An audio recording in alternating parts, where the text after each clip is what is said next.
Highly part 2 নিয়ে এসেছি, যা হাইলি পার্ট 1 এর থেকেও আরো অনেক অনেক বেশি ভয়ঙ্কর। আর সবচেয়ে বড় কথা হচ্ছে, এই সিনেমাটিও একটি সত্য ঘটনা অবলম্বনে তৈরি হয়েছে। আর আপনি যদি এর পার্ট 1 না দেখে থাকেন, তাহলে অবশ্যই এই পার্ট 1টি আমাদের চ্যানেল থেকে দেখে নেবেন। তো চলুন শুরু করি আজকে সত্য ঘটনা অবলম্বনে হাইলি পার্ট 2। ছবির শুরুতেই আমাদেরকে বলা হয় এই ঘটনাটি সত্যি ঘটেছিল একজন ব্লগারের সাথে।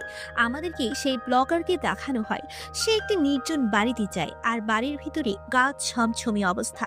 এই বাড়িটি গ্রাম থেকে অনেক দূরে, এই বাড়ির আশেপাশে কেউই থাকে না, আর গ্রামের সবাই এই বাড়িতে ঢুকতে ভয় পায়। তার দাদা তাকে বলেছিল এই ঘরটিতে এলাস এভেন্ডি নামে একজন ফকিরের কবর আছে। তার দাদা আরো বলেছে গ্রামের লোকজন এই ঘরের ভিতর থেকে ভয়ঙ্কর আওয়াজ শুনতে পেত। সে আওয়াজ বলেছে একটি কালো ছায়া হয়ে আবার সে ফিরে আসবে। এলাকার কিছু লোকজন এলাসের আত্মাকে এই ঘরে এবং ঘরের আশেপাশে ঘুরতে দেখেছে। এমনকি এই ঘরের দেয়ালের পেছন থেকে কারো যেন চিৎকারের শব্দ আসে। এখানে 103 বা 104 বছর বয়স্ক মহিলা একসময় এই বাড়িতে থাকতো, যাকে মানুষ পাগল ভাবত। সে ভেড়া চড়ানোর কাজ করত। সব বাচ্চারা তাকে দেখলে ভীষণ ভয় পেত, কারণ সে মাঝে মাঝে মাঝরাতে উঠে চিৎকার চেঁচামেচি করত এবং কান্নাকাটি করত। আর কোনো একটা অদৃশ্য ছায়া বারবার এই ঘরে আসে, আবার চলে যায়। এই বুড়ো মহিলাটিকে 6 থেকে 7 বছর আগে এই ঘরের ছাদ থেকে উলঙ্গ অবস্থায় উদ্ধার করা হয়েছিল, এবং তার সবগুলো ভেড়াও মারা গিয়েছিল, কিন্তু কারণ কেউই জানে না। এরপর আমাদেরকে এলাচের কবরের উপর একটি উজ্জ্বল আলো দেখানো হয়। ছোট বাচ্চা মেয়ে আলিনকে দেখানো হয়। আলিন এর মা দ্বিতীয় বিয়ে করেছে, আর তার সৎ বাবা তার সাথে নোংরা কাজ করতে চাইতো। আর তার মা এইসব জানা সত্ত্বেও কোনো প্রতিবাদ না করে বরং তাকে এগুলো সহ্য করতে বলতো। একদিন রাতে আলিনের সৎ বাবা আবার তার সাথে নোংরা কাজ করে। আলিন এইসবে বিরক্ত হয়ে সেই রাতে ঘুমন্ত অবস্থায় থাকা তার সৎ বাবা ও নিজের মায়ের গলা কেটে তাদের মেরে ফেলে। এবার আমাদেরকে অনেক বছর পরে দৃশ্য দেখানো হয়, যেখানে আলিন বড় হয়ে গেছে, আর সে পেশায় বর্তমানে একজন গাইনোকোলজিস্ট। এখানে আমরা একটি ফ্ল্যাশব্যাক দেখতে পাই, যেখানে আলিনের নানি তাকে বলছে যে এখন তার কাছে টাকাও আছে এবং থাকার জন্য একটি বাড়িও আছে। এবার সিন বর্তমানে আসে, যেখানে আলিন একটি কাপলের সাথে কথা বলছিল, যারা বাচ্চা নেওয়ার চেষ্টা করছে, কিন্তু তাদের বাচ্চা হচ্ছে না। তাই তারা আলিনের কাছে এসেছে পরামর্শ নিতে। এখানে আলিন তাদেরকে বলে অপারেশনের মাধ্যমে সে তাদের বাচ্চা কনসিভ করাবে। এ কথা শুনে কাপলটি খুশি হয়ে চলে যায়। আলিন কাউকে ফোন করে একটি ডোনার ম্যানেজ করতে বলে, কিন্তু ফোনের অপর প্রান্তের লোকটি কোনো একটি ব্যাপারে চিন্তিত ছিল। কিন্তু আলিন তাকে আশ্বস্ত করে বলে সব ঠিক হয়ে যাবে, সে যেন চিন্তা না করে। রাতের বেলা আলিন তার বাড়িতে বসে ল্যাপটপে কোনো একটা কাজ করছিল। এই সময় বোরাক তার বাড়িতে আসে। বোরাক সে, যার সাথে আলিন ফোনে ডোনারের ব্যাপারে কথা বলেছিল। বোরাক আলিনকে বলে যে তারা সব কিছুই জেনে গেছে। এটা শুনে আলিন তাকে জানায় যে সে সব ডাটা মুছে ফেলেছিল, তাই কারো পক্ষে কোনো কিছু জানার কথা না। কিন্তু তবুও বোরাক অনেক বেশি প্যানিক হচ্ছিল, তাই আলিন তাকে তার বাড়িতে পাঠিয়ে দেয়। আলিন যখন রাতে ঘুমাচ্ছিল, হঠাৎ সে একটি শব্দ শুনতে পায়, যেটি তার বাড়ির নিচতলা থেকে আসছিল। শব্দটি কিসের এটি চেক করার জন্য সে নিচে যায়, কিন্তু নিচে গিয়ে সে করিডোরের সামনে মহিলার আত্মাকে দেখে, যে একটি চেয়ারে বসেছিল এবং আস্তে আস্তে তার কাছে চলে আসছিল। আলিন তাড়াতাড়ি দরজা খুলে সেখান থেকে যাওয়ার চেষ্টা করে, কিন্তু কোনোভাবেই সে দরজাটা খুলতে পারে না। তখন হঠাৎ করে মহিলাটির ভয়ানক আত্মা তার সামনে চলে আসে। কিছুক্ষণ পর সে দেখে যে সে এখন নিচে ফ্লোরের উপর পড়ে আছে, এবং তার সামনে তার নানি এবং নানির নার্সের আত্মা খাটের উপর বসে তার দিকেই তাকিয়ে আছে। তখনই তার ঘুম ভেঙে যায়, অর্থাৎ সে একটি স্বপ্নের ভেতর আরো একটি স্বপ্ন দেখছিল, আর দুটো স্বপ্নই ছিল গা শিউরে ওঠার মতো ভয়ের। এসব ভয়ঙ্কর ঘটনার পর আলিন অনেক দুশ্চিন্তার ভেতরে ছিল। তখন আমাদেরকে ছবির শুরুতে দেখানো সেই পুরনো বাড়িটার ভেতরের একটি ঝলক দেখানো হয়। এবারে সিনে আমাদের দেখানো হয় যে আলিনের কাছে তার পুরনো একটি পেশেন্ট এসেছে, যার নাম ছিল মিথান। সে কিছু বছর আগে বাচ্চা হওয়ার জন্য আলিনের কাছ থেকে অপারেশন করেছিল, কিন্তু পরবর্তীতে সে জানতে পারে যে সে অক্ষম, কখনোই তার বাবা হওয়া সম্ভব না। কিন্তু আলিন তাকে এই ব্যাপারটি না জানিয়ে অন্য একজনের স্পার্ম ব্যবহার করে তার স্ত্রীর পেটে বাচ্চা দিয়েছিল। এইসব জানার পর মিথান রেগে গিয়ে তার বন্দুক বের করে আলিনের মাথায় ধরে এবং তাকে প্রশ্ন করে যে সে কেন মিথানের সাথে এমন প্রতারণা করেছে। এতে আলিন ভয় পেয়ে যায় এবং বলে যে এটি করতে তার স্ত্রী তাকে বলেছিল, কারণ সে যে কোনো ভাবেই হোক মা হতে চেয়েছিল। এটি শুনে মিথান সেখান থেকে চলে যায়, কারণ সে বুঝতে পারে যে আসল দোষী তার নিজের স্ত্রী। কিন্তু আলিন এখানে তার জীবন বাঁচাতে মিথ্যে বলে, কারণ এই কাজগুলো আসলে সে নিজ থেকেই করছিল। এরপর আলিন তার বয়ফ্রেন্ডের সাথে দেখা করতে যায়। সে তার বয়ফ্রেন্ডকে জানায় যে সে প্রেগনেন্ট, কিন্তু তার বয়ফ্রেন্ড তাকে বাচ্চাটা নিতে নিষেধ করে, কারণ সে প্রস্তুত নয়। এই কথা শোনার পর আলিন রেগে গিয়ে তার বয়ফ্রেন্ডের সাথে অনেক ঝগড়া করে সেখান থেকে চলে যায়। অন্যদিকে মিথান তার বাড়িতে গিয়ে তার স্ত্রীর সাথে ঝগড়া শুরু করে। তার মেয়ে মিথানকে অনেকবার থামানোর চেষ্টা করে, কিন্তু মিথান মেয়েটিকে ধাক্কা মেরে নিচে ফেলে দেয়, কারণ এটি তার নিজের মেয়ে ছিল না। এদিকে আলিন তার বাড়ি ফেরার পথে রাস্তায় একটি জায়গাতে গাড়ি থামায়, কারণ সামনে সে কিছু লোককে দেখে ভয় পেয়ে যায়। দুর্ভাগ্যবশত সে যেখানে গাড়িটি থামিয়েছে তার পাশেই ছিল ছবির শুরুতে দেখানো সেই ভয়ঙ্কর বাড়িটি। এরপর আলিন গাড়ি থেকে বেরিয়ে সেই ভুতুরে বাড়ির ভেতর প্রবেশ করে একটি মহিলাকে দেখতে পায়, যে সেখানে বসে রাতের খাবার খাচ্ছিল। তখনই সেই বাড়ির মালিক গাল নামের একজন মহিলা সেখানে আসে, যে আলিনকে বলে তার ভয় পাওয়ার কোনো দরকার নেই, এই বাড়িটি সবার জন্যই নিরাপদ। এবার সে মহিলা আলিনকে নিয়ে উপরে যাচ্ছিল, তখনই আমরা এলাচির দৃষ্টি থেকে এই দৃশ্যটি দেখি, অর্থাৎ এলাচির আত্মা ও তার উপর নজর রাখছিল। এই মহিলাটি আলিনকে জানায় যে এই ঘরে কিছু অসুস্থ রোগী আছে এবং এই বাড়িটি একসময় গেস্ট হাউস হিসেবে ভাড়া দেওয়া হতো। হঠাৎ আলিনের পেছন থেকে আমরা একজন মহিলাকে হেঁটে যেতে দেখি, যার সারা গায়ে রক্ত মাখা। সে হেঁটে হেঁটে আলিনের পেছনে থাকা রুমটির ভেতর ঢুকে পড়ে, কিন্তু আলিন ব্যাপারটি ভালো করে দেখতে পায়নি।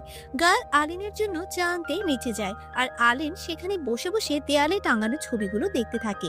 তখন পাশের রুমে একটি ছোট মেয়ের সাথে তার দেখা হয়, যে তাকে বলে যে এই ঘরে সে কিছু অদ্ভুত ব্যাপার অনুভব করেছে। এখানে তার কাছে স্বপ্ন আর বাস্তব সব একই রকম লাগে, আর তার মধ্যে পার্থক্য বলা সম্ভব হয় না। এর মধ্যে গাল তার জন্য চা নিয়ে উপরে আসে এবং তাকে চা দিয়ে নিচে চলে যায়। এবার আলিন ঘুমানোর জন্য শুয়ে পড়ে। তখন আমরা সেখানে মিথানের আত্মাকে দেখতে পাই এবং তার সাথে আমাদের একটি ভিশনও দেখানো হয়, যেখানে গাল একটি আনবোর্ন বাচ্চা ও কিছু ভয়ঙ্কর এবং রহস্যময় বিষয় দেখানো হয়। এরপর আলিন উঠে নিচে যায়, কিন্তু নিচে কেউ ছিল না, তাই সে আবার উপরে তার রুমে ফিরে যাচ্ছিল। তখন আমরা তার পেছনে রক্তমাখা সেই মহিলাটিকে দেখতে পাই। আলিন তাকে দেখা মাত্র ভয়ে চিৎকার করে জেগে ওঠে। তার চিৎকার শুনে গাল নামে সেই মহিলাটি চলে আসে ও তাকে শান্ত করার চেষ্টা করে এবং আলিন গালকে জড়িয়ে ধরে, কিন্তু এখানে আমরা তার মুখে একটি অন্যরকম রহস্যময় হাসি দেখতে পাই। আর নিচে এলাচের কবরের ওপর আমরা আবার সেই উজ্জ্বল আলো দেখতে পাই। এখানে গাল আলিনকে বলে যে তাকে এবার তার করা সকল পাপের প্রায়শ্চিত্ত করতে হবে। এটি শুনে আলিন অনেক ভয় পেয়ে দৌড়ে নিচে চলে যায় এবং সে বাইরে যাওয়ার জন্য দরজা খোলার অনেক চেষ্টা করে, কিন্তু দরজা কোনোভাবেই খুলে না। আর তখনই সেখানে মিথানের আত্মা চলে আসে আর আলিনকে প্রশ্ন করে যে সে কেন তাকে মিথ্যে বলেছে। এটি বলেই সে নিজেকে নিজেই গুলি করে। এবার গাল সেখানে চলে আসে এবং আলিনকে বলে সে শুধুমাত্র এলাচি সহযোগী, কিন্তু এলাচি এখানে সবকিছু। সে আলিনকে এখান থেকে যেতে দিবে না। তখন সে ছোট মেয়েটিও আলিনের কাছে চলে আসে ও তাকে বলে যে তার নানি তাকে অনেক ভালোবাসতো, সে কেন তার নানিকে হত্যা করেছে।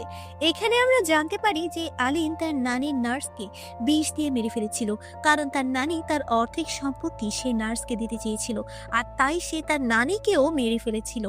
এবার সেই ছোট মেয়েটি তাকে তার সাথে করে নিয়ে একটি রুমে যায়, যেখানে তার নানির আত্মা ছিল, যে আলিনকে অনেক ভয় দেখায়।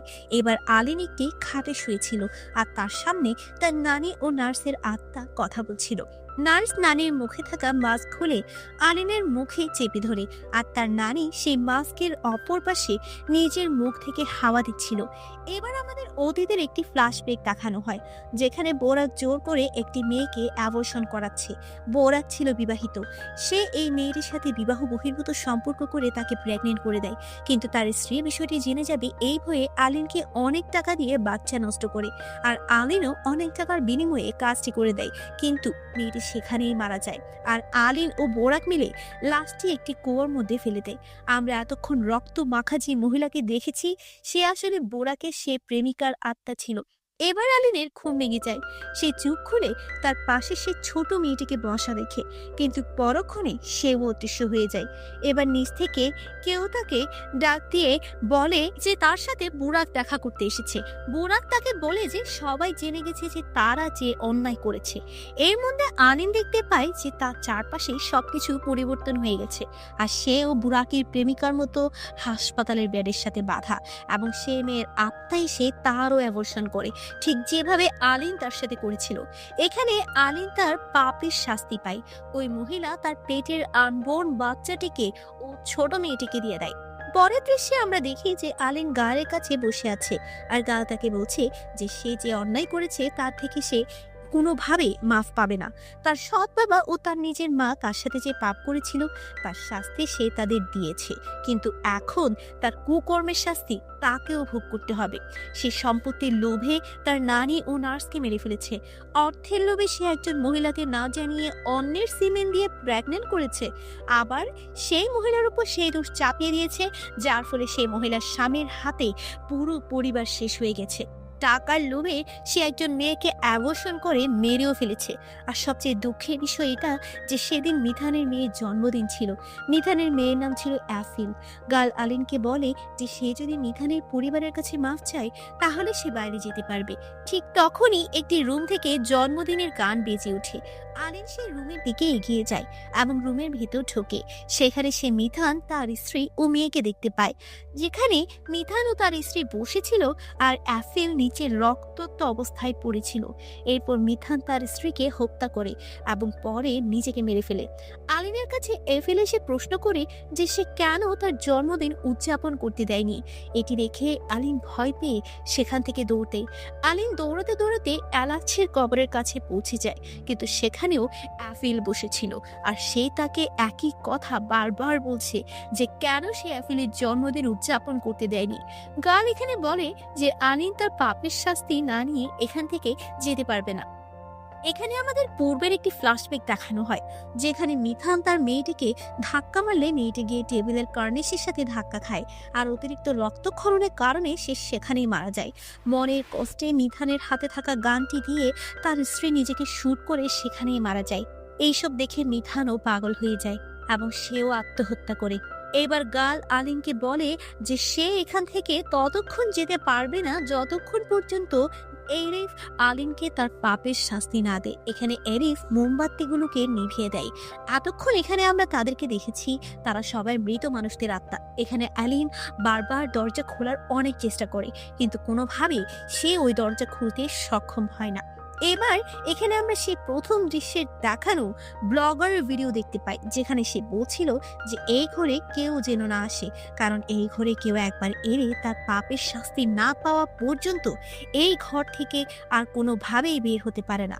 এবং এক দৃশ্যে আমরা দেখতে পাই যে এলাচের কবরে আবার সেই উজ্জ্বল আলোটি দেখা যাচ্ছে। এখানে সিনেমাটি শেষ হয়। আসলে এই জায়গাটি এমন একটি জায়গা যেখানে কেউ যদি একবার আসে তাহলে তার করা সকল কৃতকর্মের শাস্তি এখানেই তাকে দেওয়া হয়, ঠিক যেভাবে আলিনকে তার কুকর্মের জন্য শাস্তি দেওয়া হয়েছে। এখানে যে গাল নামের মহিলাটিকে দেখানো হয়েছে সে ছিল মূলত একজন জিন। সে ভালো মানুষদের জন্য ভালো ব্যবহার করত আর খারাপ মানুষদেরকে তাদের কৃতকর্মের শাস্তি দিত। এটি আসল কারণ ছিল আশেপাশের গ্রামের কেউ এই বাড়িতে আসতো না, সবাই বাড়িকে ভয় পেত।